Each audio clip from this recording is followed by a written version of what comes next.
Hello guys, তো কেমন আছো তোমরা? তো ফাইনালি আজকে আমি রোজমেরি ওয়াটার বাড়িতে বানাতে চলেছি। এর জন্য আমাদের মাত্র 4টে ইনগ্রিডিয়েন্টস দরকার। অফকোর্স সবথেকে ইম্পর্টেন্ট রোজমেরি লিভস। তো আমি ফ্লিপকার্ট থেকে এটা অর্ডার করেছিলাম। যাই হোক, আগের ভিডিওতে আমি বলেছি এটা সম্পর্কে। তো চলো ঝটপট তোমাদের সাথে একটু শেয়ার করি আমি কিভাবে বানাচ্ছি এই রোজমেরি হোমমেড হেয়ার স্প্রে। আর হ্যাঁ, এটা কিন্তু খুব কার্যকরী চুলের জন্য। বর্ষার সময়ে প্রত্যেকেরই চুল ঝরে, আর এর জন্য আমিও এটা বানাচ্ছি কারণ আমারও প্রচণ্ড পরিমাণে চুল ঝরছে এই বর্ষার সময়ে। তো এই চুলকে একটু আটকে রাখার জন্য, একটু ধরে বেঁধে রাখার জন্য আমাদের তো একটু কিছু সলিউশন বার করতেই হবে। চলো ঝটপট দেখে নাও।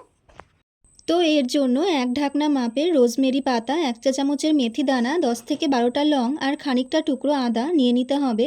তারপর 1 গ্লাস ফিল্টার জল গরম করতে দিতে হবে। তারপর ফুটন্ত গরম জলে এই সব ইনগ্রিডিয়েন্টসগুলো ঢেলে দিয়ে 10 মিনিট ধরে ফুটিয়ে নিলেই তৈরি হয়ে যাবে একদম ন্যাচারাল হোমমেড রোজমেরি ওয়াটার। এটা বানিয়ে নিয়ে স্টোর করে রেখে 1 সপ্তাহ ধরে ইউজ করা যায়। আর এটা পুরোটা ন্যাচারাল প্রসেসে তৈরি হওয়ায় চুলের জন্য কোনো নেগেটিভ রিস্কও থাকে না। তোমরাও যদি ট্রেন্ডিং নানান কোম্পানির রোজমেরি ওয়াটারের পাল্লায় পড়তে ভয় পাও, তাহলে অলসতা ছেড়ে এইভাবে বানিয়ে রোজ ইউজ করতে পারো।